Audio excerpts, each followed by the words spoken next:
Good morning all of you. कैसे हैं आप लोग? आई होप बहुत अच्छे होंगे और क्लासेस को एंजॉय कर रहे होंगे। हम लोग आज 7th क्लास में पहुंच गए हैं और आज हम लोग 7th क्लास की एनसीईआरटी को शुरू कर रहे हैं और आज आप लोगों का मध्यकालीन भारत का इतिहास शुरू हो रहा है। आप लोगों ने एंशिएंट हिस्ट्री समाप्त कर दिया है और आप लोगों का परफॉर्मेंस भी बहुत अच्छा रहा। आप लोगों ने मैक्सिमम प्रश्नों के उत्तर सही दिए हैं, ये बहुत अच्छी चीज़ है।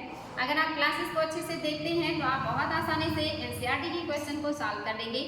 और आज का आपका फर्स्ट क्लास है जिसका हेडिंग है हजारों वर्षों के दौरान हुए परिवर्तनों की पड़ताल। आप सभी को पता है कि हम लोगों ने एंशिएंट हिस्ट्री में बहुत लंबे पीरियड को जो है स्टडी किया है, जिसमें पूरा पाषाण काल से लेकर के आपने देखा कि हर्षवर्धन तक के कार्यकाल को आपने पढ़ा है, यानी कि हजारों वर्षों की पड़ताल के बाद अब हम लोग मध्यकालीन भारत को पढ़ने वाले हैं। एंशिएंट हिस्ट्री में आप लोगों ने पहले पूरा पाषाण काल को पढ़ा, उसके बाद आप लोगों ने सिंधु घाटी सभ्यता को पढ़ा, फिर हम लोगों ने वैदिक काल और उसके बाद 6ठी शताब्दी ईसा पूर्व, उसके बाद मौर्य काल और देन हम लोगों ने पढ़ा है कुषाण काल और उसके बाद आप लोगों ने गुप्त काल को पढ़ा। फिर हर्षवर्धन के साथ हम लोगों ने लगभग मध्यकालीन भारत के मतलब एंशिएंट काल को समाप्त किया और आज हम लोग पढ़ने वाले हैं मध्यकालीन भारत का इतिहास, जिसमें हम लोग देखेंगे छोटे छोटे राजपुत्र क्षेत्रीय शक्तियों को कैसे समाप्त करके आपके अरेबियन कंट्रीज के लोगों ने भारत के छोटे से क्षेत्र में अपने साम्राज्य का स्थापना किया और फिर धीरे धीरे करके आपका सल्तनत काल और फिर आपका मुगल काल शुरू हो जाता है। तो चलिए देख लेते हैं आज के क्लास में आप लोगों को कौन सी खास बातें देखनी है। हजारों वर्षों के दौरान हुए परिवर्तनों का पड़ताल, यानी आपकी हेडिंग है और आज हम लोग आगे बढ़ेंगे। यहाँ पे देखिए पहले टाइम का आपका इंडिया का मैप बनाया गया है, जिसमें इंडिया का कुछ समझ में नहीं आएगा आपको, इसमें ये मैप हम लोगों के काम का नहीं है। देखते हैं और क्या खास है। कह रहा 12वीं सदी के खगोलवेत्ता अल इद्रिसी का बनाया हुआ दुनिया के नक्शे का एक हिस्सा, जिसमें भारतीय उपमहाद्वीप को भूमि से समुद्र तक दिखाया गया है। इसमें दिखाया गया ये मैप अल इद्रिसी ने बनाया है, जिसमें आप देखेंगे कि कुछ खास नक्शा उन्होंने भारत का नहीं बनाया। इसमें आपको ढूंढने में समस्या होगी कि भारत कहाँ है। ये अल इद्रिसी का बनाया हुआ मैप है जो कि बहुत अजीब सा है। चलिए आगे बढ़ते हैं और देखते हैं क्या खास बातें हैं। कह रहा है मानचित्र 1 और 2 पर नजर डालिए। मानचित्र 1 अरब भूगोलवेत्ता, ये चीज याद रखिएगा, अरब भूगोलवेत्ता है, नाम क्या है, अल इद्रिसी ने 1154 में बनाया था। ये जो आपके सामने मैप है ये कब का बना हुआ है, 1154 में बनाया गया है। यहाँ जो नक्शा दिया गया है वह उसके द्वारा बनाए गए दुनिया के बड़े मानचित्र का एक हिस्सा है और भारतीय उपमहाद्वीप को दर्शाता है। मानचित्र 2 एक फ्रांसीसी चित्रकार या मानचित्रकार ने बनाया है, जो कि 1720 में बनाया गया है। दोनों नक्शे एक ही इलाके के हैं मगर उनमें काफी अंतर है। अल इद्रिसी के नक्शे में दक्षिण भारत उस जगह है जहां हम आज उत्तर भारत ढूंढेंगे और श्रीलंका का द्वीप ऊपर की तरफ है। मतलब यहाँ पे जो इस मैप में आप देखेंगे इंडिया का मैप उल्टा बनाया गया है, यानी कि जो श्रीलंका है उसको ऊपर की तरफ कर दिया गया, उत्तर को नीचे और दक्षिण को ऊपर की तरफ कर दिया गया है, इसलिए मैप समझ में नहीं आएगा आप लोगों को। जो आपका सेकंड मैप है वो अच्छा है, यानी कि अल इद्रिसी का जो मैप है ये उतना अच्छा नहीं बना पाए थे। इसका सेम अपोजिट आगे चल करके फ्रांसीसी जो आपके मानचित्रकार हैं इन्होंने बनाया है। आगे क्या है, जगहों के नाम अरबी भाषा में दिए हुए हैं, अरबी लैंग्वेज में दिया हुआ है जगहों के नाम। ये है आपके इंडिया का मैप जो उस समय बनाया गया है और ये आपका सेकेंड मैप है जिसको थोड़ा सा अच्छा बनाने का प्रयास किया गया है।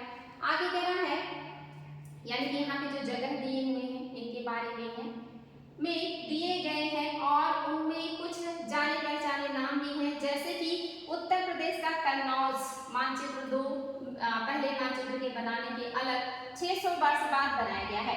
इस कालावधि में उपमहाद्वीप के बारे में सूचनाएं काफी बदल गई थी। यह नक्शा हमें ज्यादा परिचित लगेगा, उसमें विशेषकर तटीय इलाकों के बारीक ब्यौरे देखकर आश्चर्य होता है। यूरोप के नाविक तथा व्यापारी अपनी समुद्री यात्रा के लिए इस नक्शे का इस्तेमाल किया करते थे।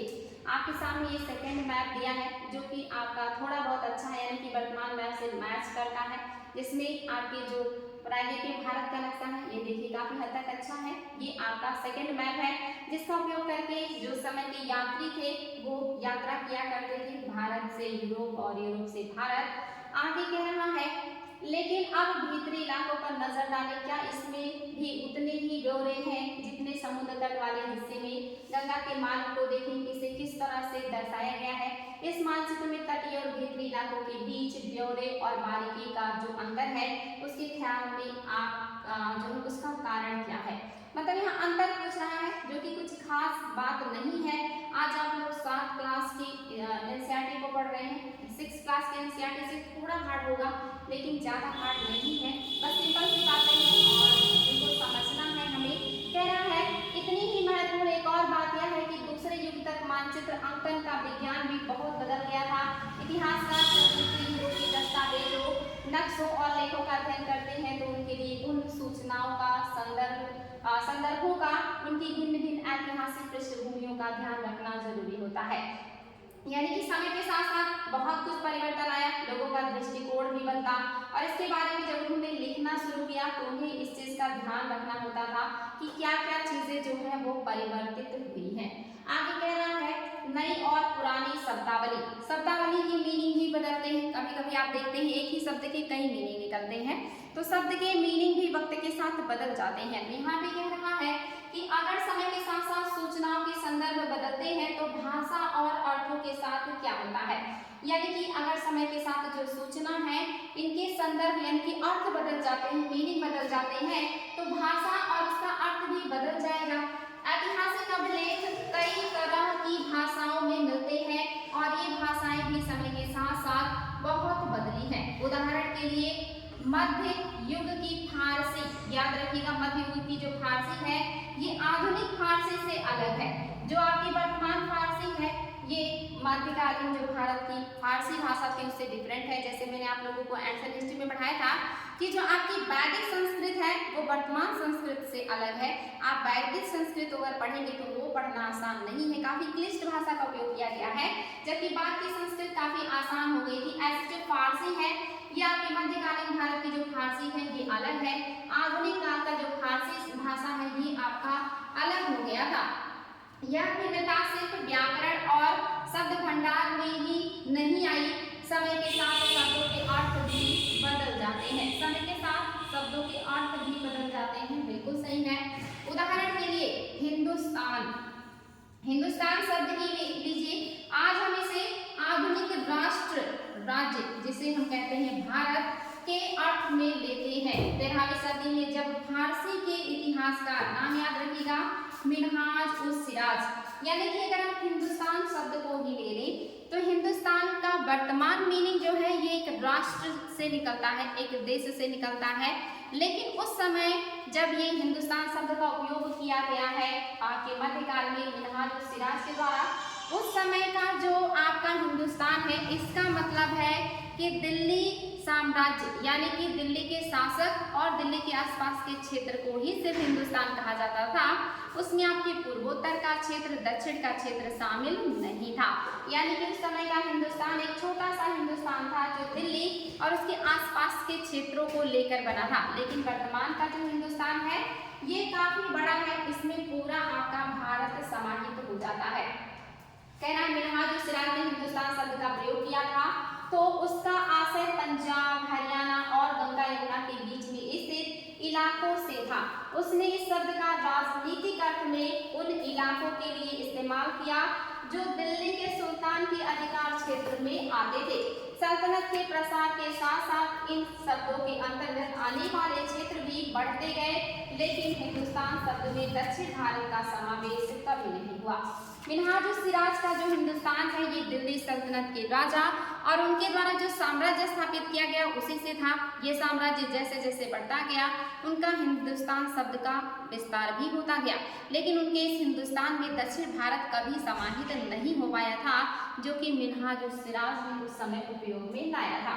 आगे कह रहा है इसके विपरीत 16वीं सदी के आरंभ में बाबर ने हिंदुस्तान शब्द का प्रयोग इस उपमहाद्वीप के भूगोल, पशु पक्षियों और यहाँ के निवासियों की संस्कृति का वर्णन करने के लिए यह प्रयोग 14वीं सदी के कवि अमीर खुसरो द्वारा प्रयुक्त शब्द हिंद ही कुछ समान था। यानी कि यहाँ पे ध्यान देंगे मिनहाज उस सिराज का हिंदुस्तान कहने का मतलब है दिल्ली सल्तनत के संस्थापक शासक और उनके द्वारा बनाया गया साम्राज्य ही हिंदुस्तान था। बाबर के हिसाब से हिंदुस्तान शब्द का उपयोग उस क्षेत्र के लिए किया गया था जहाँ की वो भूगोल की, जहाँ की वो प्रकृति का वर्णन कर रहे हैं, फूल पत्तियों का, पौधों का और वहाँ के पशु पक्षियों का वर्णन कर रहे हैं, उनके हिंदुस्तान शब्द का कुछ और ही मीनिंग है। और जो आपके अमीर खुसरो है, इनकी और बाबर की जो हिंदुस्तान है, ये शब्द थोड़े से मिलते जुलते हैं। वहाँ पे वही कह रहा है कि यह प्रयोग 14वीं सदी के कवि अमीर खुसरो 14वीं सदी के कवि हैं द्वारा प्रयुक्त शब्द हिंद के ही कुछ समान था, मगर जहां भारत को एक भौगोलिक और सांस्कृतिक शब्द के रूप में पहचाना जा रहा था, वहां हिंदुस्तान शब्द से राजनीतिक और राष्ट्रीय कह रहा है, वहां हिंदुस्तान शब्द का उपयोग राजनीतिक और राष्ट्रीय अर्थ नहीं जुड़े थे जो हम आज जोड़ते हैं। यानी कि जो आपका भारत है, इसका जो मतलब निकलता था, ये क्या था, भौगोलिक और सांस्कृतिक शब्द के रूप में पहचाना जाता था। वहीं पे क्या हो गया, हिंदुस्तान शब्द से वे राजनीतिक और राष्ट्रीय अर्थ नहीं जुड़े थे जो हम आज जुड़ते हैं। यानी कि उस समय में हिंदुस्तान का मतलब वो राजनीतिक और आर्थिक विशेषता नहीं थी जैसा कि आज हम हिंदुस्तान शब्द से ये सारी चीजें जोड़ते हैं। उस समय हिंदुस्तान का मतलब सिर्फ दिल्ली राजाओं के द्वारा स्थापित साम्राज्य से था और बाबर के हिंदुस्तान शब्द का मतलब वहाँ के भौगोलिक, पशु पक्षियों और बाकी चीजों के वर्णन के लिए उपयोग में लाया गया था। अमीर खुसरो का भी कुछ इसी तरह की बात थी, कोई राजनीतिक अर्थ इसका नहीं निकलता था, ना ही इसका कोई राष्ट्रीय अर्थ निकलता था, जैसा कि वर्तमान में हम हिंदुस्तान का मतलब एक देश, एक राष्ट्र से लेते हैं। आगे कह किसी भी शब्द का प्रयोग करने में इतिहासकारों को बहुत सावधान रहना चाहिए क्योंकि अतीत में उन शब्दों के कुछ अलग ही अर्थ थे। यानी कि जब इतिहासकार किसी शब्द का उपयोग करके कुछ लिख रहा है तब उसको बहुत सावधानी से लिखना चाहिए, क्योंकि प्राचीन काल में उस शब्द का अलग मीनिंग है, मध्यकाल में अलग है, हो सकता है आधुनिक में उसका मतलब कुछ और ही हो जाए। तो उस समय उस शब्द का मतलब क्या है इसको हमें ध्यान में रखना चाहिए, इतिहासकारों को ध्यान में रखना चाहिए जब वो इतिहास लेखन का काम कर रहे हो। आगे कह रहा उदाहरण के लिए, उदाहरण एग्जाम्पल के तौर पे जैसे विदेशी जैसा सीधा साधा शब्द ही ले लीजिए, हमारे लिए आज इसका अर्थ होता है ऐसा व्यक्ति जो भारतीय ना हो। यानी कि हम विदेशी कैसे कहते हैं, जो भारत का ना हो, जो भारत के बाहर का हो, उसे हम कहते हैं विदेशी। लेकिन मध्य युग में इसका क्या मतलब था, मध्य युग में इसका अलग ही मतलब निकलता है। तो ये चीज भी हम लोग देख लेते हैं कि आपके मध्य युग में विदेशी का क्या मतलब निकलेगा। देख लेते हैं कि साइड में कभी कभी कुछ अच्छी चीजें आपके एनसीईआरटी में रहती हैं, उसे भी देखते चलते हैं। चलिए आगे बढ़ लेते हैं। मध्य युग में विदेशी का क्या मतलब था। आज तो विदेशी का मतलब होता है कि जो आपके देश का ना हो, यानी कि वो दूसरे देश का हो, उसे हम विदेशी कहते हैं।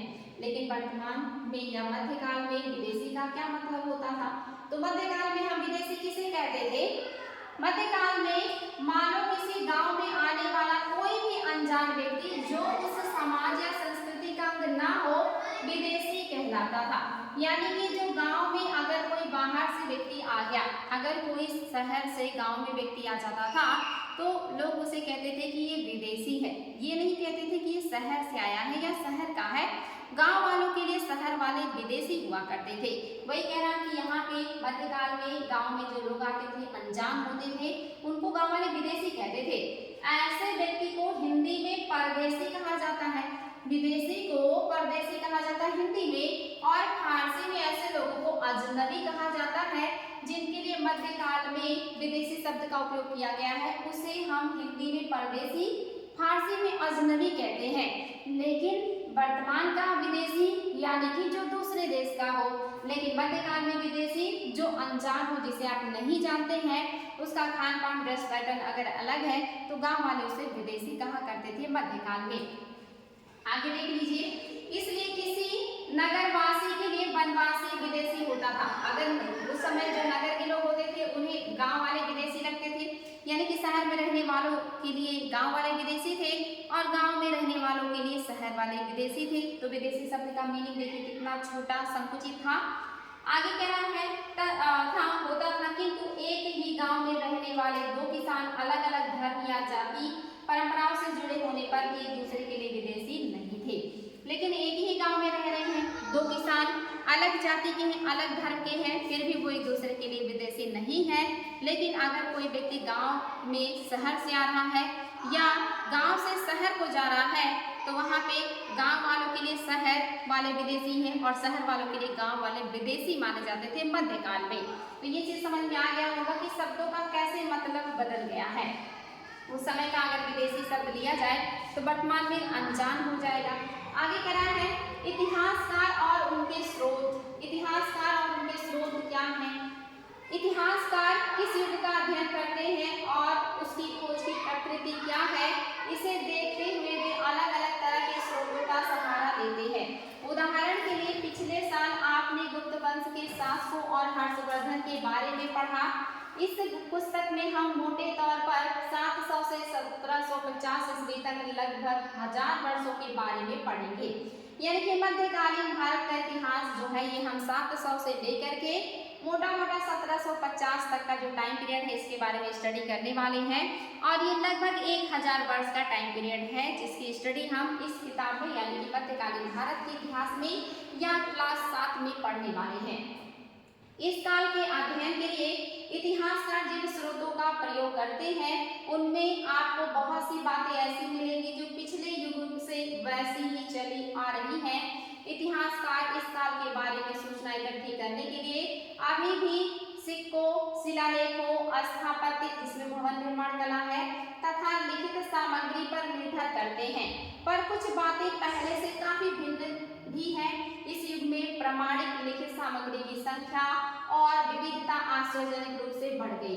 इसके आगे इतिहासकार सूचनाओं के दूसरे प्रकार के स्रोतों का इस्तेमाल धीरे धीरे कम करने लगे। यानी कि यहाँ पे कह रहा है कि आज भी जो इतिहास लिखे गए हैं मध्यकाल में, यहाँ पे लोगों ने किन चीजों का सोर्स के रूप में यूज किया, किनका यूज करके उन्होंने मध्यकालीन भारत में इतिहास को लिखा है, तो वही पुराने सोर्सेस हैं जिसमें आप देख रहे हैं सिक्के हैं, अभिलेख हैं, स्थापत्य यानी कि भवन है, इस सब का उपयोग करके। इसके अलावा जो लिखित सामग्री है इन पर निर्भर होकर के ये सब लोग क्या कर रहे हैं, लिख रहे हैं। यानी कि जो उस समय का इतिहास है इन्हीं सारे स्रोतों का उपयोग करके लिखा गया है।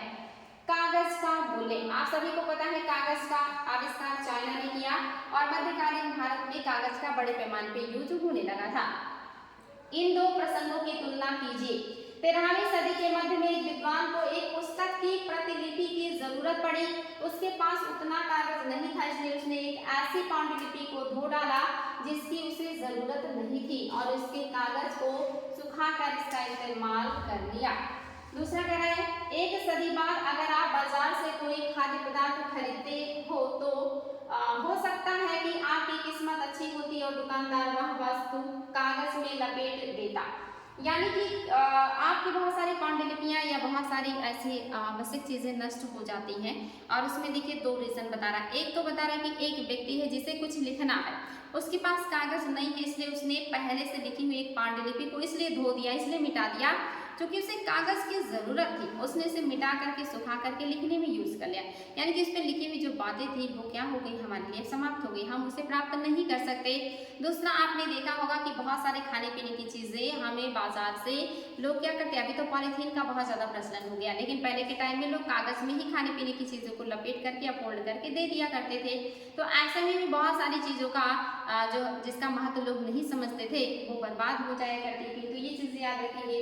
आगे देखते हैं और क्या है जो आपको देखना है। तो यहाँ तक बातें आपको समझ में आएंगी, काफी सिंपल बातें हैं। ये देखिए अभिलेखागार किसे कहते हैं, ऐसा स्थान जहाँ दस्तावेज और पांडुलिपियों को संग्रहित किया जाता है। यानी कि अभिलेखागार क्या होगा, जहाँ पे क्या होगा, दस्तावेज होंगे और पांडुलिपियां होंगी, इनका जहाँ पे संग्रह किया जाएगा उसे अभिलेखागार कहेंगे। ये राष्ट्र का भी होता है, राज्य का भी होता है। ये अभिलेखागार आपके राज्य सरकार की भी होंगी और केंद्र सरकार की भी होंगी, जहाँ पे पांडुलिपियों को और जो है दस्तावेजों को संग्रहित करके लंबे समय तक रखा जाता है। आगे बढ़ते हैं, देखिए और क्या खास बातें हैं। आगे कहना है कि इस समय के दौरान कागज क्रमशः सस्ता होता गया और बड़े पैमाने पर उपलब्ध भी होने लगा। लोग धर्म ग्रंथ, शास्त्रों के वृत्तांत, संतों के लेखन तथा उपदेश, अर्जियां, अदालतों के दस्तावेज, हिसाब तथा करों के खाते आदि लिखने में इसका प्रयोग करने लगे।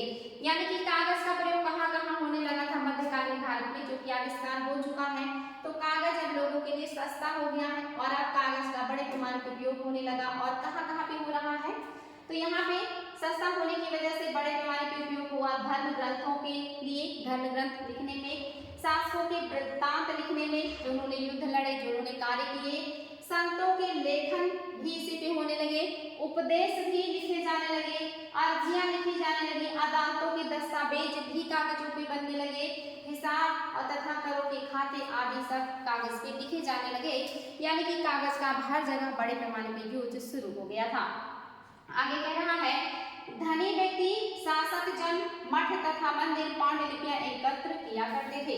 पांडुलिपियां कौन एकत्र करता था? जो अमीर लोग होते थे, जो शासक होते थे और मठ तथा जो मंदिर होते थे, यही लोग पांडुलिपियों को एकत्र किया करते थे। ये चीज याद रखिएगा।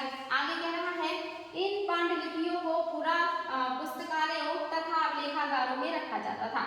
पांडुलिपियां कहाँ रखी जा रही हैं? पुस्तकालयों में रखी जा रही हैं और अभिलेखागारों में रखी जा रही हैं। इन पांडुलिपियों तथा दस्तावेजों से इतिहासकारों को बहुत सारी विस्तृत जानकारी मिलती है, मगर साथ ही इसका उपयोग कठिन है। यानी कि आपके पांडुलिपियां और जो आपके बहुत सारे लिखे हुए समय के दस्तावेज हैं, जो राजाओं के द्वारा, मठों, मंदिरों के द्वारा, शासकों के द्वारा और धनी लोगों के द्वारा लिखी गई है, संग्रहित की गई है, उसको संग्रहालय या अभिलेखागारों में रखा गया, जिसकी स्टडी करके इतिहासकार उस समय की बहुत सारी जानकारी को आसानी से इकट्ठा कर सकते हैं या इतिहास लिखने में उनकी यहाँ से मदद हो सकती है। लेकिन ये इतना आसान नहीं था, इसका उपयोग करना कठिन था। क्यों कठिन है? उन दिनों छापे खाने तो थे नहीं, इसलिए लिपिक या नवीस हाथ से पांडुलिपियों की प्रतिकृति बनाने के लिए काम में लाते थे। यानी कि उस समय छापे खाने का उपयोग होता नहीं था, तो जो आपके बहुत सारे लिखने वाले होते हैं, लिपिक जो लिखने का काम करते हैं, वो ऐसे पांडुलिपियों का नकल बनाया करते थे या उनको हाथ से लिखा करते थे। यानी कि कह रहा उन दिनों छापे खाने तो थे नहीं, छापा खाना सभी को पता आधुनिक भारत में आया है या बहुत बाद में आया है, इसको आपके पुर्तगाली लेके आए। इसलिए लिपिक जो लिखने का काम करते हैं उनको लिपिक कहते हैं, या इसी को नकल नवीस कहा गया है। यानी कि जो किसी प्रति का नकल करके दूसरी प्रति तैयार कर दे उसे नकल नवीस कहा जाता है। ये हाथ से पांडुलिपियों की प्रकृति मतलब जो इसकी प्रतिकृति यानी कि सेम वैसे ही चीजें हाथ से लिख करके बनाने का प्रयास करते थे। अगर आपने कभी किसी मित्र के गृह कार्य की नकल उतारी हो तो आप जानते होंगे कि यह काम आसान नहीं है।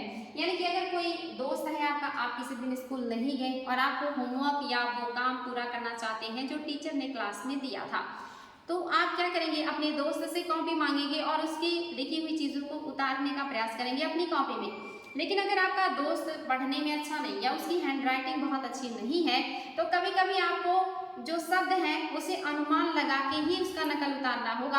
आप एग्जैक्ट मीनिंग उसकी नहीं निकाल पाएंगे, और जब आप वहाँ पे अनुमान लगाएंगे तो हो सकता है कि आप कभी कभी गलत अनुमान भी लगा लें और उसका जो नकल आपने किया वो आपने गलत मीनिंग उसकी निकल आई। यानी कि बहुत सारे नकल की हुई चीज़ों का गलत मीनिंग निकल आता है, बिकॉज सबकी हैंडराइटिंग हर किसी को समझ में नहीं आती। तो ये समस्या उस समय भी हुई जब लोग अपने हाथों से लिखने लगे और उनको मीनिंग समझने में दिक्कत हुई, तो लेखन बदलती चली गई। वही कह रहा है, कभी कभी आपको अपने मित्र की लिखावट समझ में नहीं आती होगी और आपको मजबूर होकर अंदाजा ही लगाना पड़ता होगा कि क्या लिखा गया है। फलस्वरूप आपके लिखे में और मित्र के लिखे हुए में कुछ छोटे मोटे लेकिन अंतर आ जाते हैं, और ये अंतर आपका लिखा हुआ अगर कोई और लिख रहा है और उसको समस्या हुई तो उसमें अंतर और बढ़ गया, और ये अंतर बढ़ते बढ़ते इतना बढ़ गया कभी कभी कि ओरिजिनल क्या बातें लिखी गई थी ये समझ पाना काफी मुश्किल हो गया। यहाँ पे देखिए एक व्यक्ति है जो कि एक लिपि का नकल कर रहे हैं, यानी कि उसको कॉपी करने का प्रयास कर रहे हैं, और इस प्रयास में बहुत ज़्यादा त्रुटियां आती चली गई और बाद में इसको पढ़ करके उसका सही मीनिंग निकालने में बड़ी समस्या होने लगी। यहाँ पे देखिए आपके उस समय के लेखन शैली के बारे में दिया हुआ है। आगे बढ़ते हैं। आपके सामने दिया है लिखावट की भिन्न प्रकार। लिखावट के भिन्न प्रकार, इसको पढ़ लीजिए, इंपॉर्टेंट है ये तथ्य। लिखावट के भिन्न प्रकार को क्या बातें हैं इसमें, ये आयोग के द्वारा पूछा गया है। कह रहा है लिखावट के भिन्न प्रकार की शैलियों के कारण फारसी और अरबी पढ़ने में कठिनाई हो सकती है। नस्तलिक लिपि, ये देखिए नई लिपि है। नस्तलिक लिपि किसे कहते हैं, जो बाईं ओर से लिखी जाती है, जो बाईं ओर से लिखी जाती है उसे कहा जाता था उस समय नस्तलिक लिपि में वर्ण जोड़कर धारा प्रवाह रूप से लिखे जाते हैं।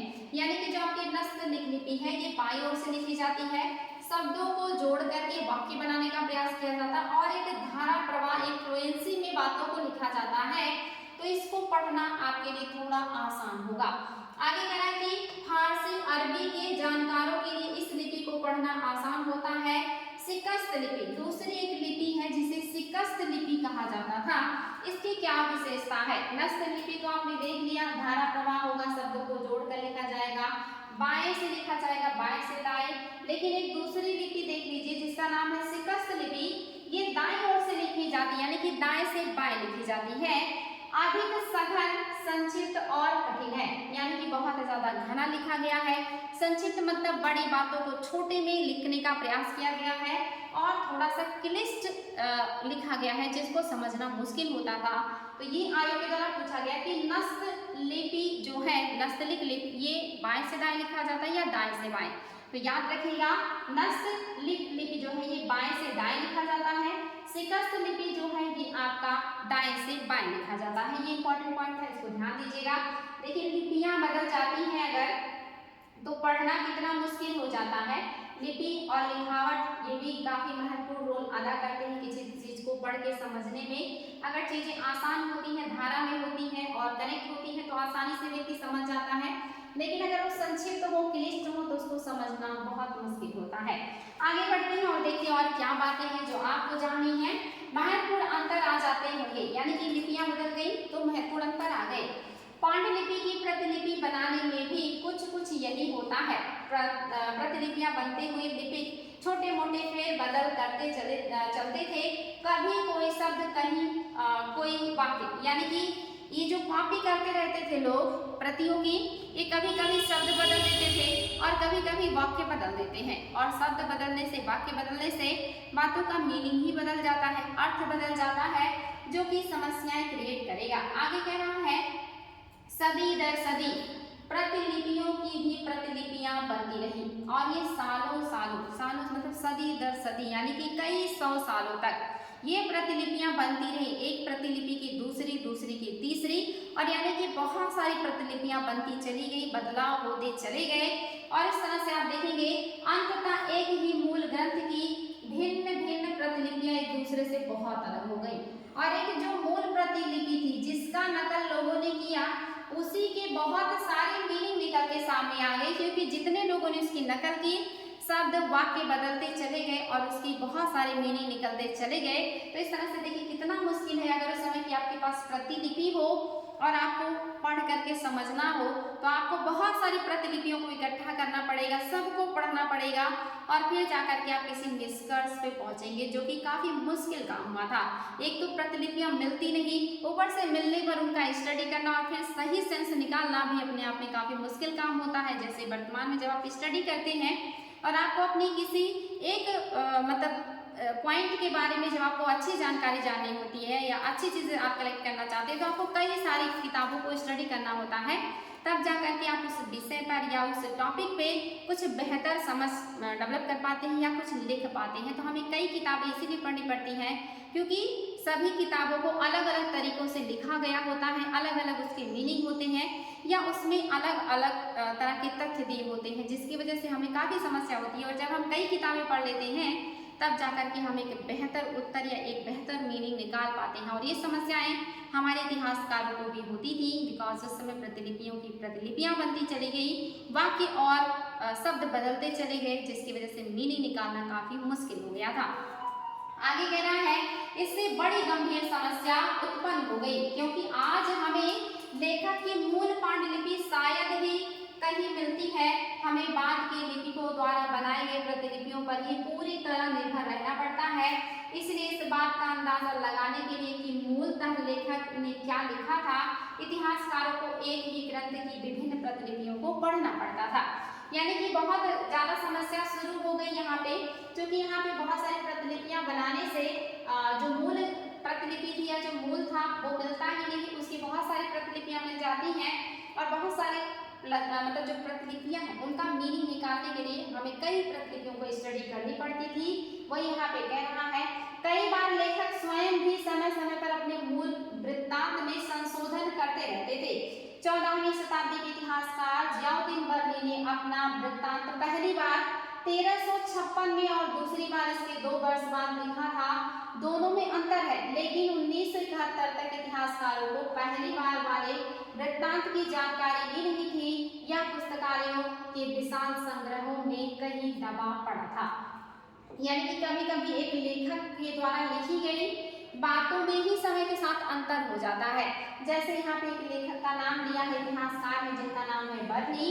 इन्होंने जो पहला वृत्तांत लिखा 1356 में, इससे और जो आपका सेकंड इनके द्वारा लिखा गया 1971 में, दोनों में काफी अंतर है और पहला वाला जो वृत्तांत है ये बहुत बाद में देखने को मिलता है। तो इन्होंने भी अपनी शब्दावलियां, मीनिंग और जानकारी को बदल दिया है। तो कभी कभी एक राइटर की ही 2 किताबें जो अलग अलग टाइम पे एक ही सब्जेक्ट पे लिखी गई हैं उसमें काफी परिवर्तन देखने को मिलता है। जैसे अभी आपको आंसर राइटिंग करनी हो तो आज जो आप आंसर राइटिंग करेंगे और 4 साल बाद आप उसी टॉपिक पे अगर आंसर राइटिंग करेंगे तो काफी परिवर्तन आ जाएगा। आप उसमें बहुत सारी नई चीजें जोड़ देंगे और हो सकता है आपका सेंस भी बदल जाए।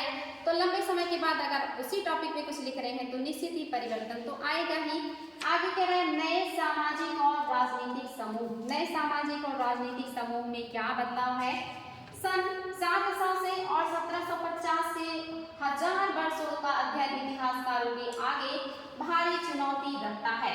मुख्य रूप से इसलिए कि इस पूरे काल में बड़े पैमाने पर और अनेक तरह के परिवर्तन हुए।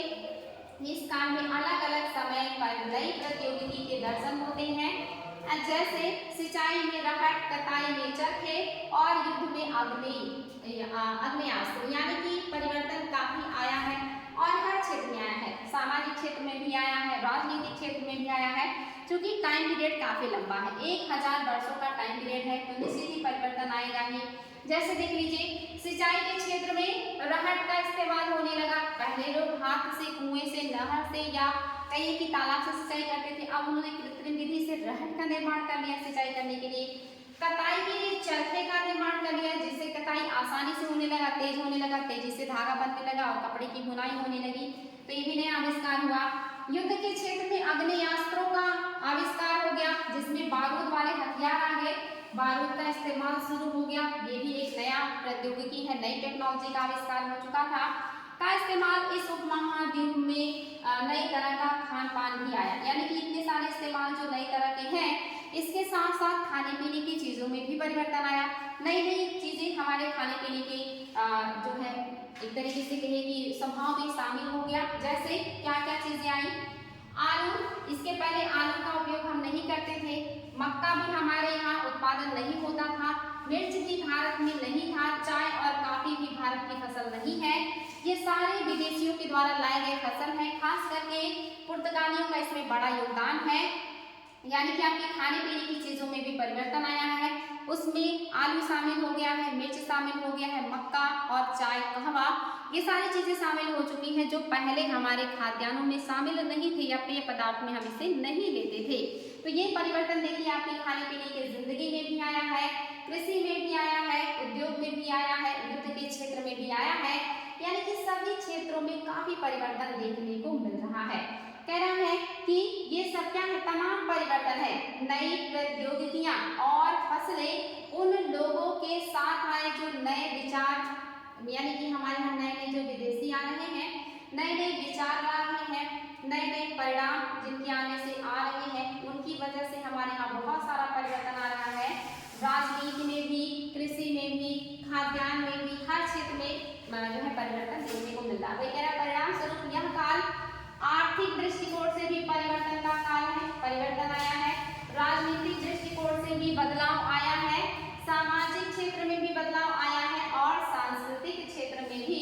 में बदलाव आया।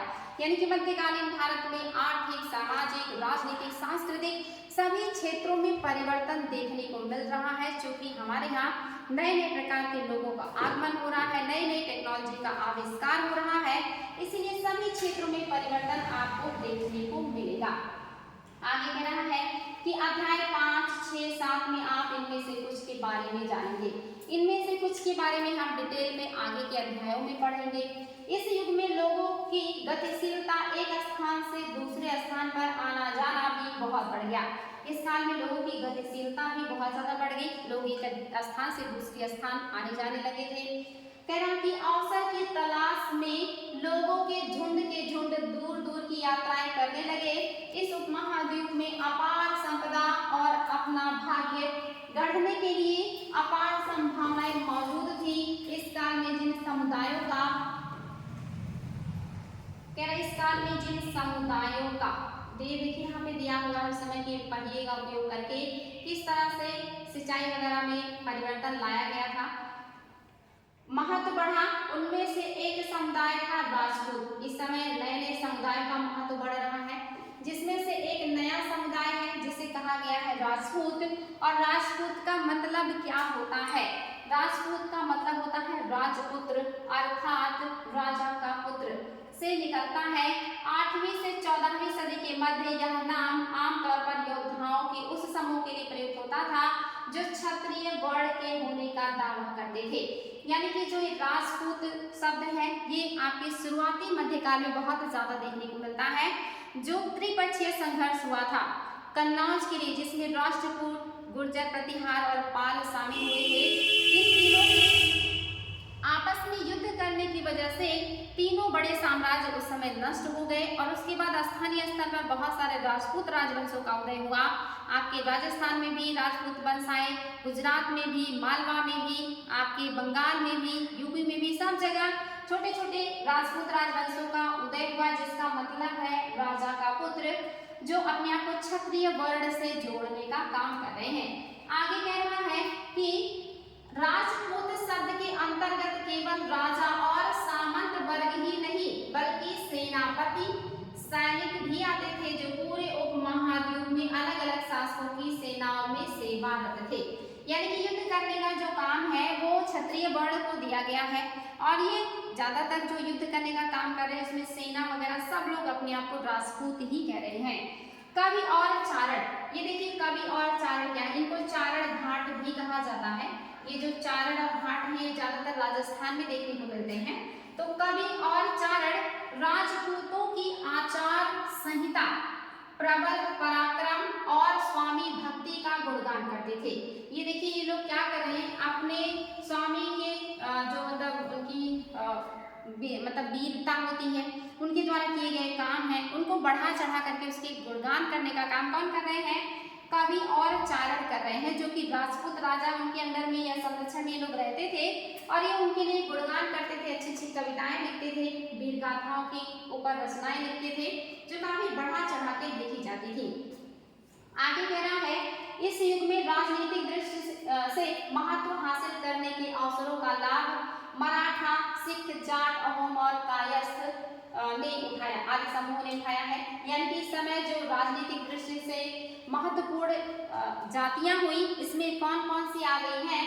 तो महत्वपूर्ण जातियों में आपकी मराठा का उत्कर्ष हो रहा है, सिख का उत्कर्ष हो रहा है, जाटों का उत्कर्ष हो रहा है, इसके अलावा अहोम और कायस्थ का उत्कर्ष हुआ है शुरुआती मध्यकाल में। कायस्थ किसे कहते थे? लिपिकों और मुंशियों का जो कार्य करने वाली जातियां होती थी, इन्हीं को कायस्थ कहा जाता था। एंशिएंट हिस्ट्री में मैंने आपको पढ़ाया था कि कायस्थ शब्द का पहली बार उल्लेख आपके याज्ञवल्क्य स्मृति में मिलता है और कायस्थ जाति का उल्लेख पहली बार ओसनम स्मृति में मिलता है। तो ये कायस्थ जो है ये क्या काम करते हैं? लिपिक का और मुंशियों का कार्य करते हैं, ये चीज याद रखिएगा। आगे देखिए, इस पूरे काल के दौरान क्रमशः जंगलों की कटाई हो रही थी और खेती का इलाका बढ़ रहा था। एक नया परिवर्तन आ रहा है। आपके देश में बहुत ज्यादा जंगल थे, जैव विविधता बहुत थी, जंगल बहुत थे, लेकिन मध्यकाल में इन जंगलों को काटना शुरू किया गया, बड़े पैमाने पे सफाई हुई और उसको काट करके खेती के रूप में रूपांतरित कर दिया गया। या परिवर्तित करने का काम किया गया था। इस पूरे काल के दौरान क्रमशः जंगलों की कटाई हो रही थी और खेती के इलाके बढ़ रहे थे। कुछ क्षेत्रों में यह परिवर्तन अन्य क्षेत्रों की अपेक्षा अधिक तेजी से और पूरे तौर पर हुआ। पर्यावास में परिवर्तन के कारण कई वनवासियों को मजबूर होकर अपना स्थान छोड़ना पड़ा। कुछ और वनवासी जमीन की जुताई करने लगे और कृषक बन गए। बहुत सारे जो वन में रहने वाले वासी थे, इनको हम वनवासी कहते हैं। निश्चित ही जब वनों की कटाई होगी तो उनको वहाँ से जबरन विस्थापित किया जाएगा, भगाया जाएगा। बहुत सारे वनवासियों को जंगल काटने के बाद वहाँ से भगा दिया गया। बहुत सारे वनवासियों ने वहाँ जो कृषि बनाई गई उसी कृषि में अपना काम करना शुरू किया, यानी कि कृषक बन गए। तो यहाँ पे वनवासियों के साथ थोड़ा सा अब दुर्व्यवहार शुरू हो गया है। कृषकों के ये नए समूह क्षेत्रीय बाजार मुखियाओं, पुजारियों, मठों और मंदिरों से प्रभावित होने लगे। यानी कि ये जो वनवासी थे, जो पहले आम जीवन से अलग थे, कटे हुए थे, आम समाज से दूर थे, जब ये आम लोगों के संपर्क में आएंगे, कृषक बनेंगे, तो निश्चित ही मंदिरों से, मठों से, पुजारियों से और बाकी लोगों से प्रभावित होंगे। तो वे वनवासी जो कृषक हो गए, वो हमारी इस जटिल संरचना से प्रभावित हो रहे हैं। वे बड़े जटिल समाजों के अंग बन गए। वो इस बड़े समाज का, जो है कि जटिल समाज है, वर्ण व्यवस्था पर आधारित समाज है, काफी बड़ा समाज है, वो इसका हिस्सा बन गए। उन्हें कर चुकाने पड़ते थे और स्थानीय मालिक वर्ग की बेगारी करनी पड़ती थी। परिणाम स्वरूप किसानों के बीच आर्थिक और सामाजिक अंतर उभरने लगा। कुछ के पास ज्यादा उपजाऊ जमीन होती थी, कुछ लोग मवेशी भी पालते थे और कुछ लोग खेती में खाली समय में दस्तकारी आदि का कुछ काम कर लेते थे। यानी कि जैसे जैसे परिवर्तन आ रहा है, लोग कृषि का विस्तार कर रहे हैं, तो किसी के पास ज्यादा लैंड आ रहा है तो वो बड़ा किसान, बड़ा व्यक्ति बन रहा है। कुछ लोगों की जमीनें छीनी जा रही हैं, वो दूसरों के खेतों में काम कर रहे हैं या छोटे छोटे लैंड के मालिक हैं। तो इस तरह से समाज में एक तरह से आप देखेंगे परिवर्तन आ रहा है, अंतर आ रहा है। समृद्धि के मामले में भी विविधता हो रही है। आगे कहना है कि लोग जातियों और उपजातियों में बांट, जैसे जैसे समाज में अंतर बढ़ने लगा, यानी कि जैसे जैसे समाज में अंतर बढ़ेगा, निश्चित ही क्या होंगे, लोग जातियों और उपजातियों में बांटे जाने लगे और उनकी पृष्ठभूमि और व्यवसाय के आधार पर उन्हें समाज में ऊंचा या नीचा दर्जा दिया जाने लगा। यहाँ से देखिए समाज में बुराइयां काफी ज्यादा बढ़ जाएंगी। इसके पहले शूद्र और अछूत शब्द आपने पढ़ा ही था कि उनके साथ काफी भेदभाव हो रहा है। उन वनवासियों के साथ भी भेदभाव हो रहा है जिनको उनके जंगलों से विस्थापित कर दिया गया, या जब वो कृषि का काम करने लगे तो समाज में जैसा पद है, जैसी समृद्धि है, जैसा लोगों का पोस्ट है, उसी आधार पर उनको सम्मान भी दिया जाने लगा। यानी कि भेदभाव शुरू हो चुका है। वो पहले भी था, अभी और ज्यादा बढ़ गया है। कह रहा समाज के अंदर बढ़ने लगी जो असमानता, जैसे जातियों और उपजातियों में बढ़ने लगी और उनकी पृष्ठभूमि और व्यवसाय के आधार पे, देखिए किस आधार पे भेदभाव हो रहा है कि पृष्ठभूमि कैसी है, पहले से अमीर है, गरीब है, उनका व्यवसाय कैसा है, मतलब बड़ा व्यवसाय है या छोटा व्यवसाय है, के आधार पे उन्हें समाज में ऊंचा नीचा ये दर्जा दिया जाने लगा। ये दर्जे अस्थायी नहीं थे। किसी जाति विशेष के सदस्यों के हाथों में कितनी सत्ता है, प्रभाव और संसाधन का नियंत्रण, इसके आधार पर उनके दर्जे बदलते रहते थे। यानी कि ये जो दर्जा दिया गया छोटे बड़े का या ऊंच नीच का, ये क्या होता था, ये भी बदल जाता था। अगर कोई छोटे दर्जे का व्यक्ति, उसके पास मतलब सत्ता आ जाए या उसका प्रभाव बढ़ जाए या उसका संसाधनों पे नियंत्रण हो जाए तो उसका क्या हो जाएगा, दर्जा बदलता रहता था। यहाँ पे देखिए परिवर्तन देखने को मिलता है। आज भी ये चीजें हैं। अगर जिसे हम कहते हैं निम्न जाति के लोग, अगर वो बड़े पोस्ट पे हो जाते तो उनको पूरा सम्मान दिया जाता है, लेकिन अगर वो पोस्ट बड़ा नहीं है या छोटे मोटे काम कर रहा है व्यक्ति तो उसको सम्मान नहीं दिया जाता है। ये चीजें एंशिएंट में भी है, मिडिवल में भी है और आधुनिक में भी है और आज भी है। तो ये कह रहा है कि ये चीजें बदल जाती थी। एक ही जाति का किसी क्षेत्र में कोई दर्जा हो सकता था और किसी अन्य क्षेत्र में कोई और दर्जा हो सकता था, और किस आधार पे होगा, सत्ता, प्रभाव, संसाधन और उसकी जितने पावर हैं। अपने सदस्यों के व्यवहार का नियंत्रण करने के लिए जातियां स्वयं अपने अपने नियम बनाती थी। यानी कि अपने सदस्यों के व्यवहार पे नियंत्रण करने के लिए क्या करेंगी, जो जातियां होती थी वो अपने स्वयं के नियम बनाती थी कि हम कैसे अपने आप को रखेंगे, कैसे काम करेंगे। उसी आधार पर वो जातियां स्वयं अपने नियम बनाती थी। इन नियमों का पालन जाति के बड़े बुजुर्गों की एक सभा करवाती थी और जो नीतियां बनती थी उसका पालन उस जाति के जो बड़े बुजुर्ग होते थे वो करवाते थे। आगे कह रहा है कि मतलब करवाती थी, जिसे कुछ इलाकों में जाति पंचायत भी कहा जाता था। ये जो जातियां हैं अपने जो नियम कानून बना रहे हैं इसे कुछ इलाकों में जाति पंचायत भी कहा जाता है, जिसमें बड़े बुजुर्ग शामिल होते हैं और जो भी नियम बनते थे उसे वो पालन करवाने का काम किया करते थे। आगे कह रहा है कि लेकिन जातियों को अपने निवास के गांव के रिवाजों का पालन भी करना पड़ता था। इसके अलावा कई गांवों पर मुखियाओं का शासन होता था। मिल मिलाकर वे किसी राज्य की एक छोटी इकाई भर होती थी। गांव जो होता है आज भी वो प्रशासन का या शासन का सबसे छोटी इकाई माना जाता है। उस समय में ये बहुत छोटी इकाई होती थी और जो वहाँ का मुखिया होता था वो राजा का सबसे छोटा प्रतिनिधि होता था। आगे देखिए आपका नेक्स्ट पॉइंट है क्षेत्र और साम्राज्य। क्षेत्र और साम्राज्य के बारे में देख लेते हैं कि क्या खास बातें हैं। चोल तुगलक, चोल के बारे में आप अध्याय 2 में पढ़ेंगे, काफी महत्वपूर्ण है, देख लीजिएगा। तुगलक के बारे में हम अध्याय 3 में पढ़ेंगे और आपके जो मुगल हैं इनके बारे में हम अध्याय 4 में पढ़ेंगे। वही कह रहा है कि चोल तुगलक मुगल जैसे बड़े बड़े राज्यों के अंतर्गत कई सारे क्षेत्र आ जाते थे। दिल्ली के सुल्तान गियासुद्दीन बलबन, जिनका टाइम पीरियड देख लीजिएगा 1266 से लेकर के 1287, ये इनके राजा बनने का है। इसके पहले बहुत सारे पोस्ट पे रही हैं, उसको हम लोग बाद में देख लेंगे। फिलहाल ये जब राजा बने हैं 66 से लेकर के 87 के बीच में लगभग आप देख रहे हैं जो है 20 वर्षों के आसपास का इनका शासन है। की प्रशंसा में संस्कृत प्रशस्ति आप सभी को मैंने आपको पहले ही बताया है कि जिसमें राजा की प्रशंसा में लिखी गई उक्तियां होती हैं उसी को प्रशस्ति कहते हैं, में उसे एक विशाल साम्राज्य का शासक बताया गया। जो आपके बलबन हैं इनको कहा गया कि एक बहुत विशाल साम्राज्य के शासक हैं, जिसमें कौन कौन शामिल होता था क्षेत्र। जो पूर्व में बंगाल, गौड़ शासक बंगाल के शशांक का आपने पढ़ा होगा, ये इनके साम्राज्य में शामिल था, से लेकर पश्चिम में अफगानिस्तान और गजनी भी इनके साम्राज्य में है। अफगानिस्तान गजनी ये इलाके हैं तक फैला हुआ था और जिसमें संपूर्ण दक्षिण भारत, जिसको द्रविड़ कहते थे, भी आ जाता था। गौड़, आंध्र प्रदेश, केरल, कर्नाटक, महाराष्ट्र और गुजरात आदि भिन्न भिन्न क्षेत्र के लोग उसकी सेना के आगे समर्पण करने के लिए मजबूर थे। यानी कि जो आपके बलबन हैं इनके बारे में जो प्रशंसा में उक्ति लिखी गई उसमें लिखा गया कि इनका बंगाल पे भी शासन है, अफगानिस्तान के क्षेत्र तक शासन है। इसके अलावा ये कह रहे हैं कि इनका संपूर्ण दक्षिण भारत पर भी शासन है।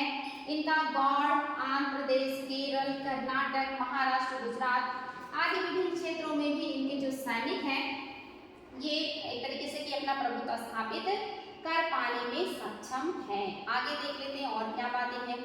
यहाँ पे दिया हुआ क्षेत्र जो जो शामिल है उनके साम्राज्य में आप देख सकते हैं कि लगभग बहुत सारे क्षेत्र उनके साम्राज्य में शामिल हो गए थे।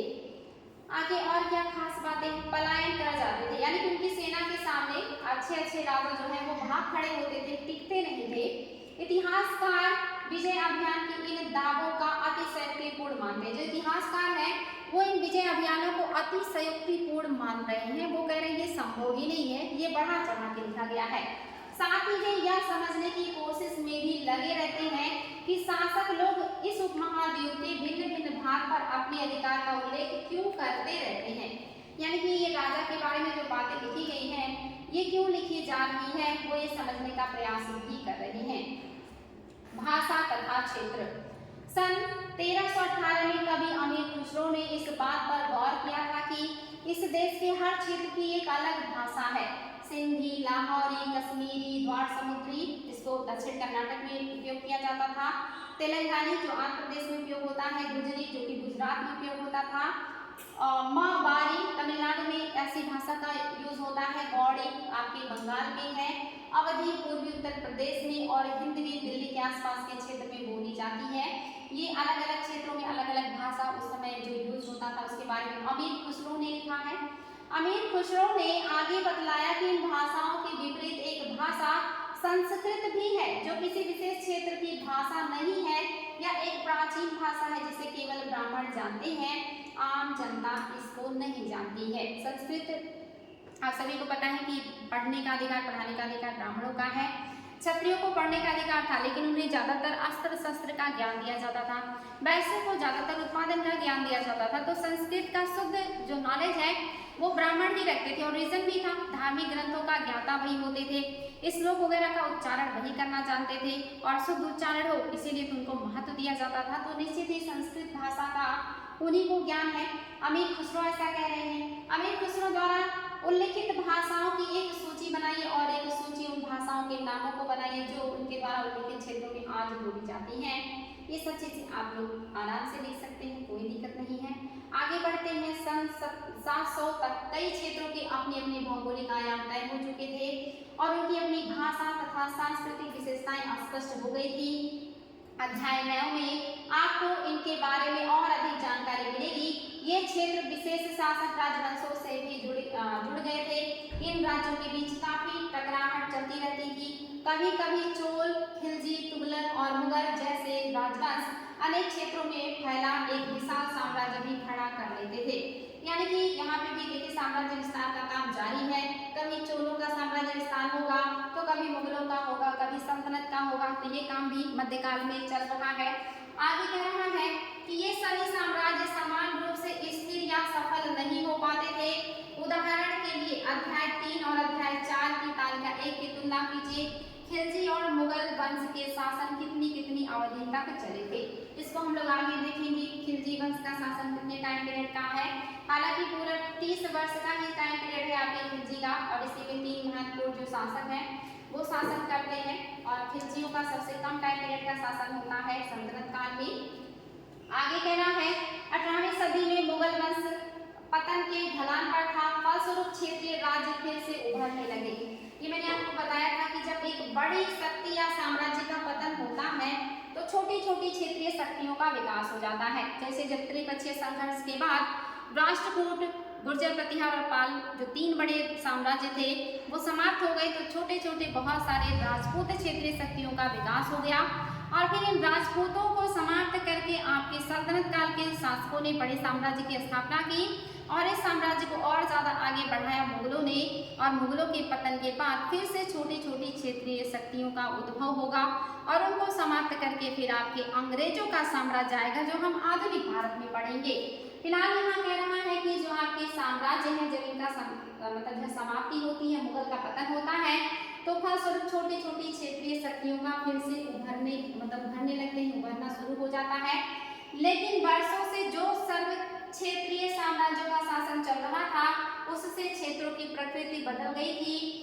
उन पर कई छोटे बड़े राज्यों का शासन चलता रहा था, और उन राज्यों की बहुत सी बातें इस महाद्वीप के अधिकतर भाग पर फैले इन क्षेत्रों को विरासत में मिली थी। इस तथ्य का पता हमें उन कई परंपराओं से लगता है जो इन क्षेत्रों में उभरी थी। इन परंपराओं में कुछ एक दूसरे से भिन्न और कुछ एक समान है।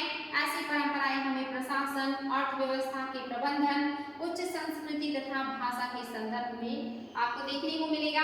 यानी कि जब बदलाव आएगा, अलग अलग क्षेत्र में अलग अलग शक्तियों का विकास होगा, तो निश्चित ही वहाँ की संस्कृति, वहाँ की अर्थव्यवस्था, वहाँ की भाषा, खान पान, सारी चीजें जो है वो बदल जाएंगी। अलग अलग राजवंशों में अलग अलग तरह के तौर तरीके होते हैं, और उसका इफेक्ट भी देखने को मिलता है। उसी की बात कर रहा है कि प्रकृति एक दूसरे से मतलब यानी कि प्रबंधन, उच्च संस्कृति और भाषा के संदर्भ में मिलती है। सन 700 से 1750 के बीच के 1000 वर्षों में इन विभिन्न क्षेत्रों की प्रकृति एक दूसरे से कटकर अलग अलग नहीं बनती थी। हालांकि उनके चरित्र की अपनी विशिष्टताएं बनी रही थी, मगर समन्वय की सर्व क्षेत्रीय ताकतों का प्रभाव भी उन पर पड़ा था। आगे पुराने और नए धर्म, हम लोगों को देखना है पुराने और नए धर्मों के बारे में क्या खास बातें हैं। पुराने और नए धर्म, इतिहास के जिन 1000 वर्षों की पड़ताल हम कर रहे हैं, इनके दौरान धार्मिक परंपराओं में कई बड़े परिवर्तन आए। दैवीय तत्व में लोगों की आस्था कभी कभी बिल्कुल ही व्यक्तिगत स्तर पर होती थी, मगर आमतौर पर इस आस्था का स्वरूप सामूहिक होता था।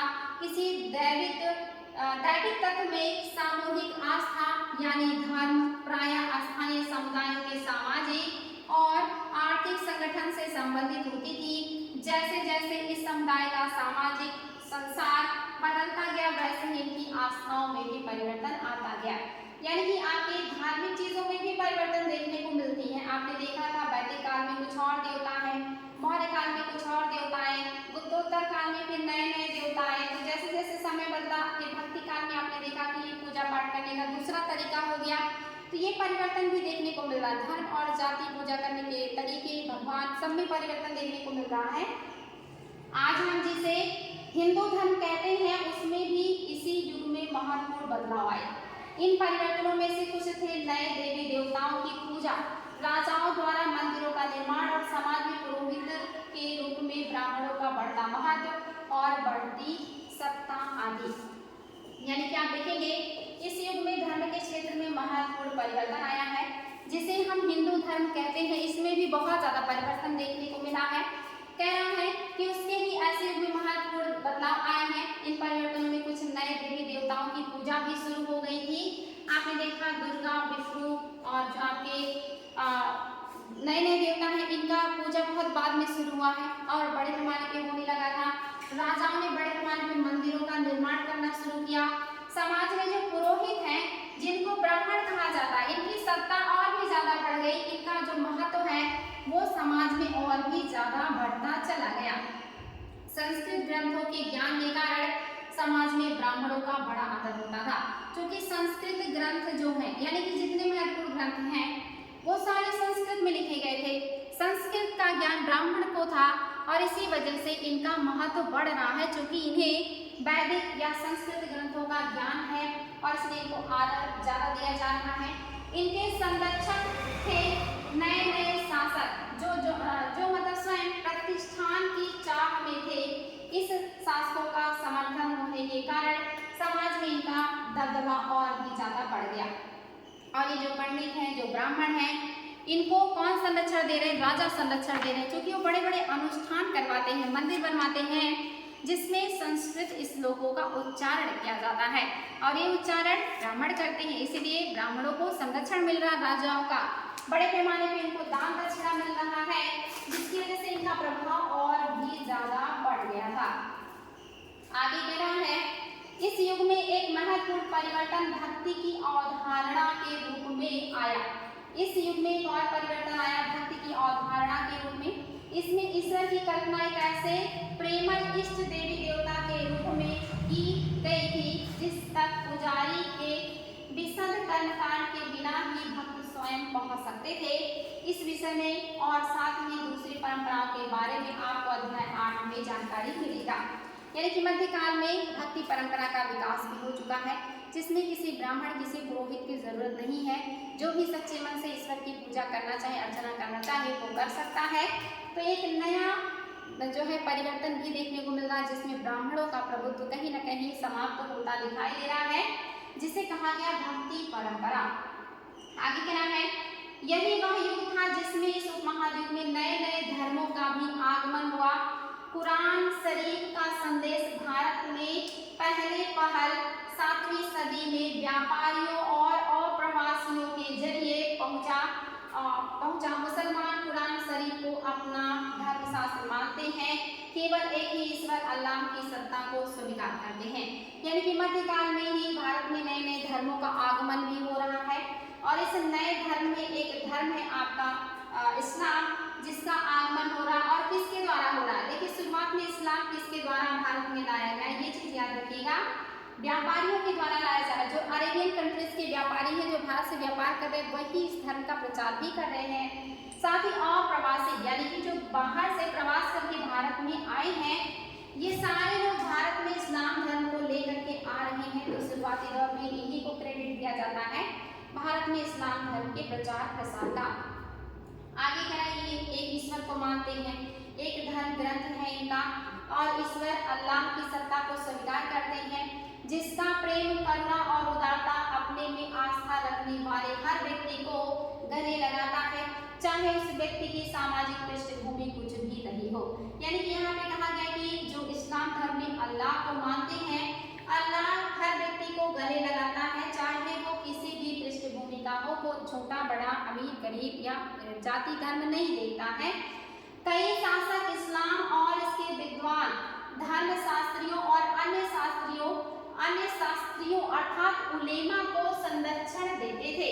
यानी कि बहुत सारे जो शासक हैं वो इस्लाम और इसके विद्वान, जो विद्वान होते थे उनको धर्मशास्त्री कहा जाता था और उलेमा कहा जाता था, इनको भी संरक्षण दिया करते थे। जो इस्लाम धर्म के बड़े जानकार हैं, इनके मतलब धार्मिक ग्रंथों के जानकार हैं, उन्हें उलेमा या धर्मशास्त्री कहा जाता था, जिनको राजा के द्वारा संरक्षण दिया जाता था। आगे कहना है हिंदू धर्म की ही भांति इस्लाम के अनुयायी भी अपने धर्म की अलग अलग तरह से व्याख्या करते थे। मुसलमानों में कुछ शिया थे जो पैगंबर साहब के दामाद अली को मुसलमानों का विधि सम्मत नेता मानते थे। ये चीज याद रखिएगा, जो शिया संप्रदाय के लोग हैं इस्लाम में, ये अपना जो मेन नेता मानते हैं, वो किसे मानते हैं? अली को मानते हैं। और अली कौन है? पैगंबर साहब के दामाद हैं। इनके दामाद को अपना मेन नेता मानते हैं, वो शिया कहलाते हैं।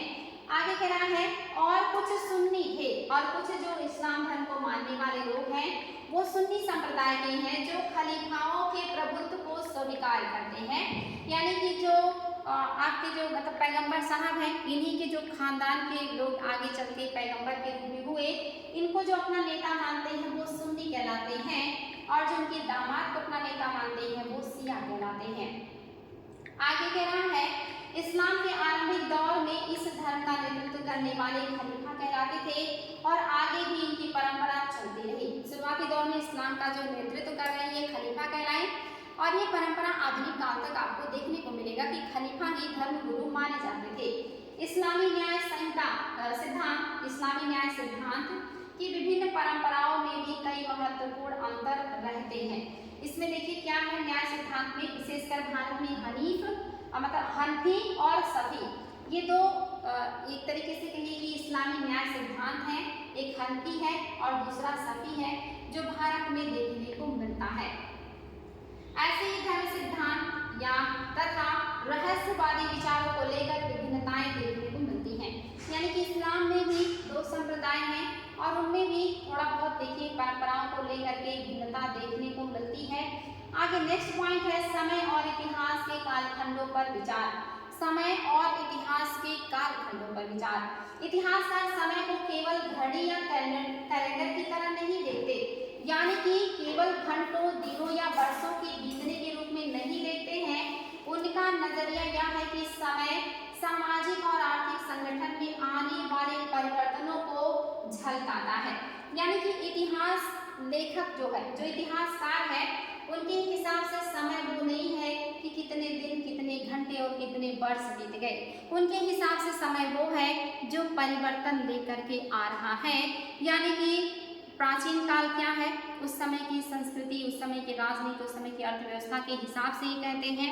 मध्यकाल को ये मध्यकाल क्यों कहते हैं? क्योंकि यहाँ पे आए हुए परिवर्तन है। तो जो परिवर्तन आते हैं, परिवर्तन को देखते हुए, और ये परिवर्तन कैसे हैं? सामाजिक आर्थिक जो परिवर्तन लेकर के आता है, इन्हीं परिवर्तनों को इनका जो मतलब सेंस है वो कहता है कि आपका समय इतना बीत गया है, ये समय आ गया है।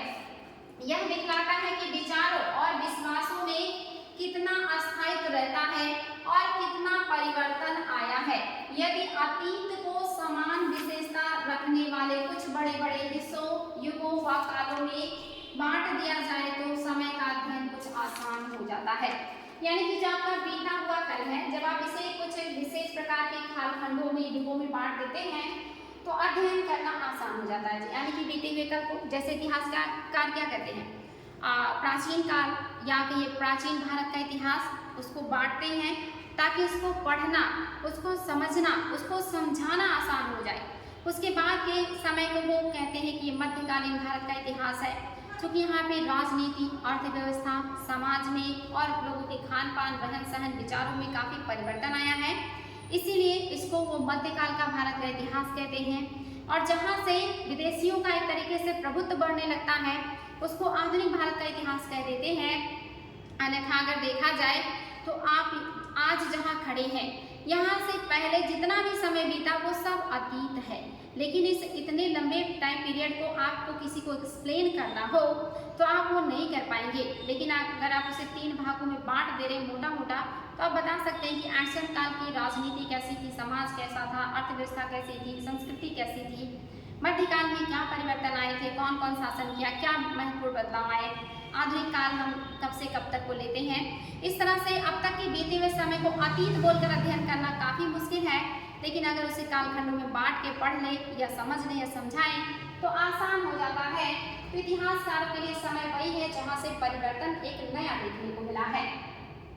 आगे कह रहा है 19वीं सदी के मध्य में अंग्रेज इतिहासकारों ने भारत के इतिहास को 3 युगों में बांटा था। जो 19वीं सदी के मध्य में अंग्रेजी इतिहासकार आए, इन्होंने भारत के इतिहास को 3 युगों में बांट दिया, हिंदू युग, मुस्लिम युग और ब्रिटिश। यह विभाजन ये जो विभाजन है या देख रहे हैं कहीं ना कहीं धर्म के आधार पर किया जा रहा है, हिंदू, मुस्लिम और ब्रिटिश के आधार पर किया जा रहा है। कह रहा है कि यह जो है बांटना, यह विभाजन विचारों पर आधारित था कि शासकों के धर्म एकमात्र महत्वपूर्ण ऐतिहासिक परिवर्तन होता है। इनका जो विचार है ये परिवर्तन किस आधार पे है, शासकों के धर्म के आधार पे, कि कौन से टाइम पीरियड में जो शासक है वो कौन से धर्म से रिलेटेड है। उसी आधार पर इन्होंने भारत के इतिहास को हिंदू इतिहास, मुस्लिम इतिहास और ब्रिटिश इतिहास में बांट दिया था।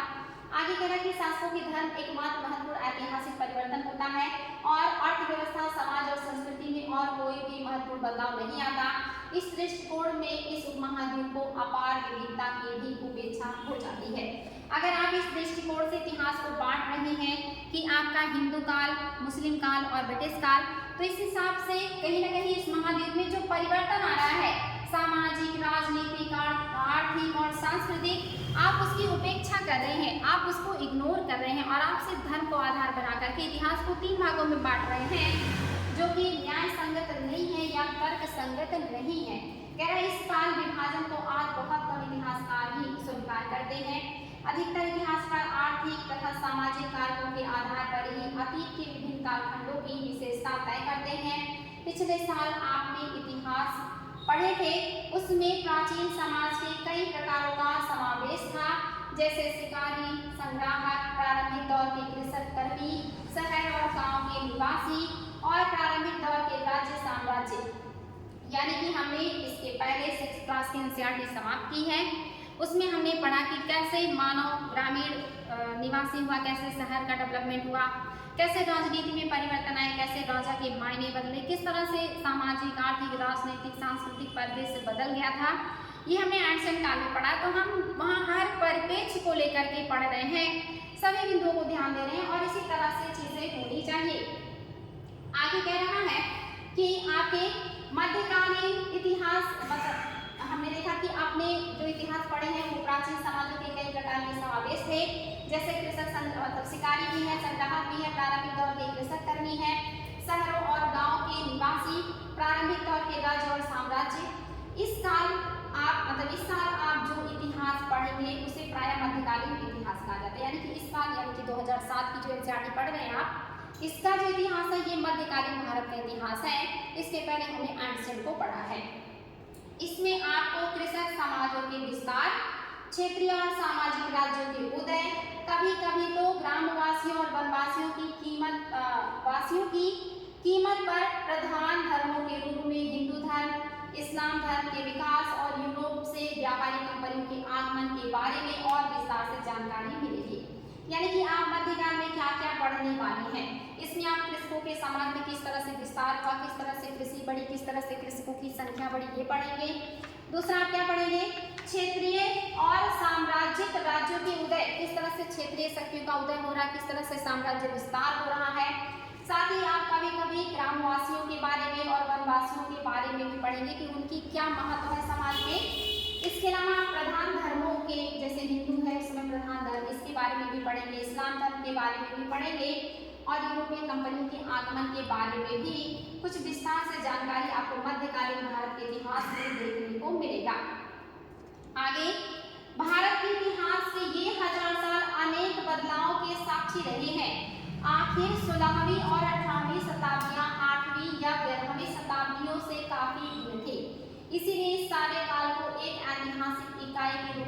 बिना समस्याओं से खाली नहीं है। फिर मध्यकाल की तुलना प्रायः आधुनिक काल से की जाती है। आधुनिकता के साथ भौतिक उन्नति और बौद्धिक प्रगति का भाव जुड़ा हुआ है। इससे आशय यह निकलता है कि मध्यकाल रूढ़िवादी था और उस दौरान कोई परिवर्तन हुआ ही नहीं, लेकिन हम जानते हैं कि ऐसा नहीं है।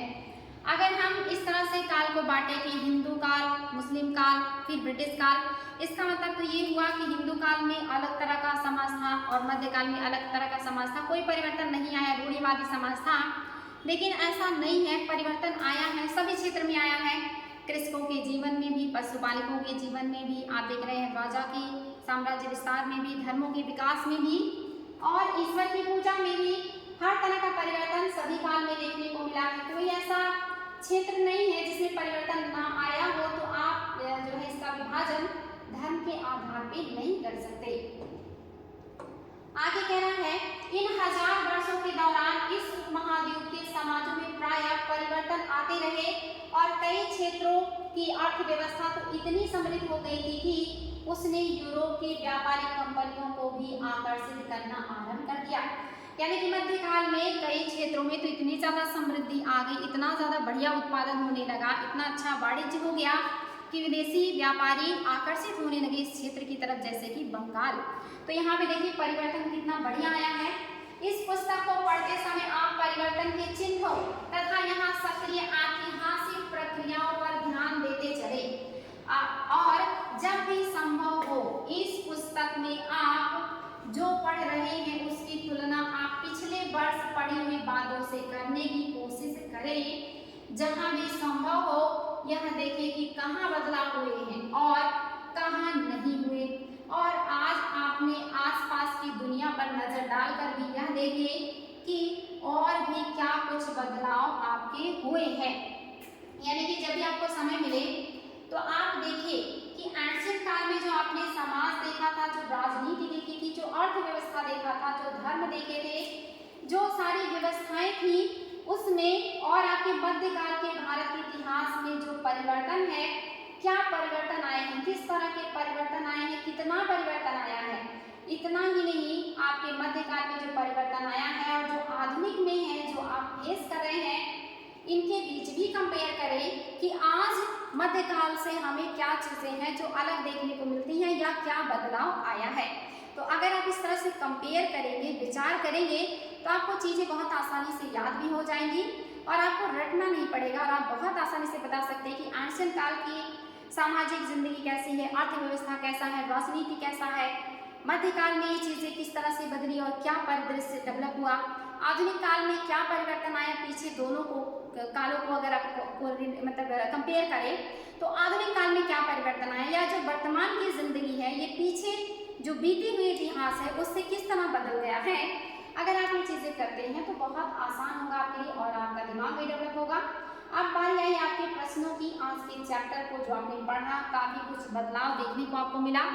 ज़्यादा मुश्किल नहीं है, बहुत आसान है। परिवर्तन तो आएगा ही, क्योंकि आपका एक काल बदल गया है, एक टाइम पीरियड बदल गया है, सारी चीज़ें बदल गई हैं, तो थोड़ा सा नजरिया तो बदलना ही पड़ेगा। तो प्रश्न देख लीजिए, अतीत में विदेशी किसे माना जाता है। आप सभी को मैंने बहुत ही अच्छे से बताया। नीचे दी गई बातों में सही या गलत का चुनाव करना है आपको। कह रहा है सन 700 के बाद के काल के संबंध में अभिलेख नहीं मिलते। क्या ये बात सही है कि 700 साल के बाद के अभिलेख नहीं है? गलत है। अभिलेख आप सभी को पता है कि अभी आपने पढ़ा कि आज भी हम सिक्कों का अध्ययन करते हैं, अभिलेखों का अध्ययन करते हैं। और अभिलेख किसे कहते हैं? ठोस सतह पे लिखी हुई जितनी भी बातें होती हैं वो सारे आपके अभिलेख में आते हैं। तो निश्चित तौर पे बिल्कुल होंगी, तो पहला तो गलत हो गया। इस काल के दौरान मराठों ने अपने राजनीतिक महत्व की स्थापना की। बिल्कुल, मराठे, सिख, ये सब लोग क्या करें, अपने राजनीतिक महत्व को बढ़ा रहे हैं। आपने पढ़ा है इसको, इसमें आपका दूसरा सही, पहला गलत था। नेक्स्ट कह रहा है कृषि केंद्रित बस्तियों के विस्तार के साथ कभी कभी वनवासी अपने जमीन से उखाड़ बाहर कर दिए जाते थे। बिल्कुल आपने देखा, बहुत सारे वनवासियों को वहां से भगा दिया जाता है। कुछ ने मजबूरी में कृषि करना शुरू कर दिया और इस विस्तृत जटिल समाज का हिस्सा बन गए और उसी धार्मिक कर्मकांडों और समाज के रीति रिवाजों में वो फंस कर रह गए। तो आपका ये भी सही है। नेक्स्ट कह रहा था सुल्तान गयासुद्दीन बलबन असम, मणिपुर तथा कश्मीर का शासक था। नहीं, उनके साम्राज्य में असम नहीं शामिल था। आपने मणिपुर को भी देखा नहीं शामिल, और कश्मीर ये उनके साम्राज्य में शामिल नहीं था। अफगानिस्तान, गुजरात, मध्य प्रदेश, दक्षिण का क्षेत्र ये सब शामिल थे, लेकिन इतिहासकार कहते हैं कि वो भी अतिशयोक्तिपूर्ण है, सत्य नहीं है। तो आपका हाँ सत्य नहीं है। रिक्त स्थान को भरना है। चलिए फटाफट भर लीजिए, बहुत आसान है, बहुत आसानी से भर सकते हैं आप लोग, क्योंकि पूरे चैप्टर को आपने बहुत ही अच्छे से पढ़ा। आपने देखा गाँव में क्या रखे जाते थे, आपने देखा कि यहाँ पे दस्तावेज रखे जाते थे, दस्तावेज, और इसके अलावा आपने देखा पांडुलिपि, जो लिपि है ये रखे जाते थे। तो ये दो चीजें आपके अभिलेखागारों में रखे जाते थे। 14वीं सदी का एक इतिहास कौन है, आपने देखा इतिहासकार मिन्हाज उस सिराज, ये आपके इतिहासकार हैं जिन्होंने हिंदुस्तान शब्द का उल्लेख किया है। यहाँ पे बिल्कुल सही होगा। उपमहाद्वीप में, यानी कि यहाँ पे आपको भरना है कुछ चीजें, और इस उपमहाद्वीपीय काल के दौरान लाई गई कुछ फसलें। आपने आज की क्लास में किन नई फसलों के बारे में पढ़ा जो कि मध्यकाल में भारत में उसके पहले हमारे समाज का वो हिस्सा नहीं थी, या हमारे खाने पीने की चीज़ों में शामिल नहीं थी। तो आपने देखा था आलू जो है ये आया है मध्यकाल में, पुर्तगाली लेके आए। आपने देखा था मिर्च भी आपका आ रहा है मध्यकाल में। आपने देखा था मक्का भी भारत का नहीं था, ये भी आया है। इसके अलावा आपने देखा था चाय भी भारत का नहीं था, अरब से आया था। और चाय के अलावा आपने और क्या देखा था, चाय के अलावा आपने देखा था कहवा के बारे में देखा है। तो नो डाउट कहवा भी आपके भारत का नहीं है, और कहवा जिसको हम काफी भी कहते हैं, तो कहवा ये फसलें आपके भारत में लाई गई हैं। आलू, मिर्च, मक्का, चाय और कहवा इस उपमहाद्वीप में इस काल के दौरान लाई गई कुछ नई प्रकार की फसलें हैं। इसके अलावा लीची, अनानास और बाकी बहुत सारी चीज़ें जैसे आम को कलम करने की पद्धति, तम्बाकू, ये सब आपके पुर्तगाली के द्वारा लाया गया था। इस काल में हुए कुछ प्रौद्योगिकी परिवर्तन की तालिका बनाई है। मैंने बताया सिंचाई के क्षेत्र में, कृषि के क्षेत्र में, युद्ध के क्षेत्र में, सभी क्षेत्र में बदलाव आया है। अगला देखिए क्या रहा, इस काल के दौरान हुए कुछ मुख्य धार्मिक परिवर्तनों की जानकारी। आपने देखा हिंदू धर्म में भी परिवर्तन आया, इस्लाम एक नया धर्म आपको देखने को मिला। पिछली कई शताब्दियों में हिंदुस्तान शब्द के अर्थ कैसे बदले वो मैंने आपको बताया। जातियों के मामले कैसे नियंत्रित किए जाते थे वो भी आपने पढ़ा। सर्व क्षेत्रीय साम्राज्य में से आप क्या समझते हैं, ये सारी चीज़ें आज की क्लास में आपको मैंने पढ़ाई हैं। ज़रूरत पड़ेगी तो क्लास को दोबारा फास्ट मोड में रिकॉर्डिंग हटा के सुन सकते हैं, और आंसर राइटिंग जरूर कीजिएगा। कमेंट बॉक्स में आपके उत्तर का इंतजार रहेगा, और नोट्स बनाते रहिएगा। उम्मीद है क्लास समझ में आई होगी। अगर कोई दिक्कत होती है तो कमेंट बॉक्स में लिखिएगा, उस पर विचार किया जाएगा। नेक्स्ट टाइम न्यू चैप्टर के साथ मिलेंगे। Thank you so much.